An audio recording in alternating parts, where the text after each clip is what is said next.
44 বছৰীয়া অধ্যায়ৰ আজি অন্ত পৰিছে বন্ধুসকল। আপোনালোকে জানে শান্তি চুক্তিৰ পাছত আলফা ভংগ হৈ পৰিছে, যথেষ্ট আবেগিক হৈ পৰিছে অনুপ চেতিয়া। সংবাদ মাধ্যমৰ আগত আবেগিক হৈ অনুপ চেতিয়াই কেনেকুৱা ধৰণৰ ভাষ্য প্ৰদান কৰিলে শুনো আহক। আমি সংযুক্ত মুক্তি বাহিনী অসমৰ বিশেষ এখন সাধাৰণ সভা আয়োজন কৰিছোঁ আৰু এই সভাতে আজি আমি যিটো সন্তান জন্ম দিছিলোঁ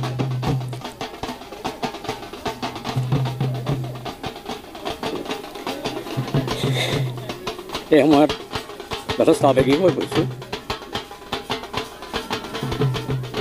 আমি জন্ম দিয়া এই সংগঠনটোকে আজি ভংগ কৰিবলৈ গৈছোঁ, ভংগ কৰাৰ এটা সিদ্ধান্ত গ্ৰহণ কৰা হ'ব। তাৰ বাবে যথেষ্ট আবেগিক হৈ পৰিছোঁ। বিগত দিনত সংযুক্ত মুক্তি বাহিনী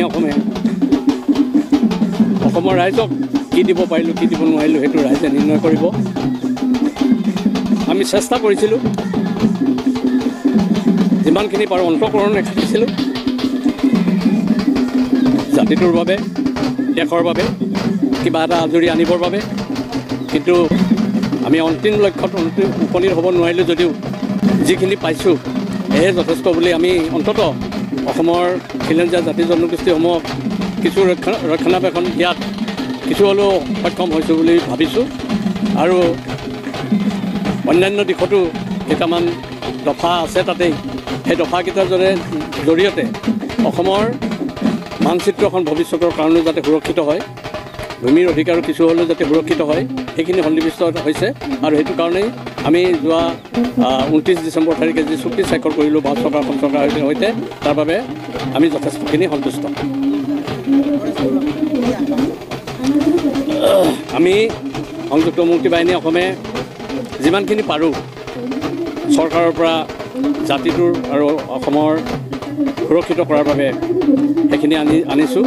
আমি পৰেশ বৰুৱালৈ আহ্বান জনাম, আমি যিখিনি নোৱাৰিলোঁ তেওঁ সেইখিনি যাতে অনাৰ কাৰ্যকৰী কৰে তাৰ বাবে তেওঁৰ প্ৰতি আহ্বান থাকিব। তেখেতৰ লগত ইতিবাচক দিশতেই আলোচনা কথা হৈ আছে। মই কেইদিনমান আগেও তেওঁৰ লগত তেওঁ টেলিফোন কৰিছিল, তেওঁৰ লগত কথাখিনি পাতিছোঁ আৰু তেওঁ মানসিকতা ইতিবাচকেই। আৰু এই ইতিবাচক দিশত আগবাঢ়ি থাকিলে তেওঁ চিন্তা চেতনাৰে আগবঢ়াই গ'লে অসমৰ আৰু উন্নতি হ'ব বুলি মই আশাবাদী। অনুপ চেতিয়া যেতিয়া আলফা সংগঠনত আছিল সেই সময়ত সেনা বাহিনী আৰু আলফা সংগঠনৰ মাজত হোৱা সংঘৰ্ষৰ কথা যেতিয়া সোধা গৈছিল তেতিয়া অনুপ চেতিয়াই কি কৈছিল? নহয় চাওক, এতিয়া এটা কথা, মইতো পলিটিকেলি আছিলোঁ, এইবিলাক হীৰা সৰণীয়াই উত্থাপন কৰা প্ৰশ্ন।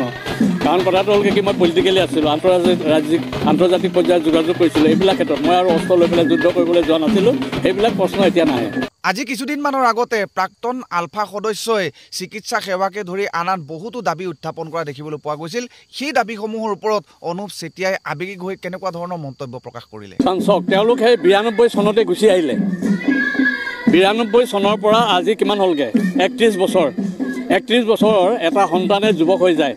সেই 31 বছৰত তেওঁলোকে কি একো যদি কৰিব নোৱাৰিলে, আজি তেওঁলোককতো অসমৰ জনজীৱনৰ লগত 30 বছৰ আগে তেওঁলোক আহিলে, তেওঁলোকে নিজকে আত্মসংস্থাপনৰ ব্যৱস্থা কিয় কৰিব নোৱাৰিলে?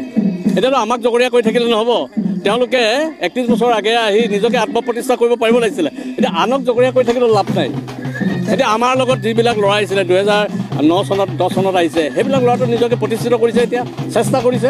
প্ৰত্যেকেই যেতিয়ালৈকে নিজকে নিজে আত্মপ্ৰতিষ্ঠা কৰাৰ নিজা উদ্যোগ নাথাকে তেতিয়াহ'লে আনে প্ৰতিষ্ঠা কৰি দিব নোৱাৰে। নাই, আমি সেইখিনি কথা আমি চিন্তা নকৰোঁ, কাৰণ আমাৰ যিখিনি সদস্য আছে সেইখিনিৰ কাৰণে আমি লাগিম।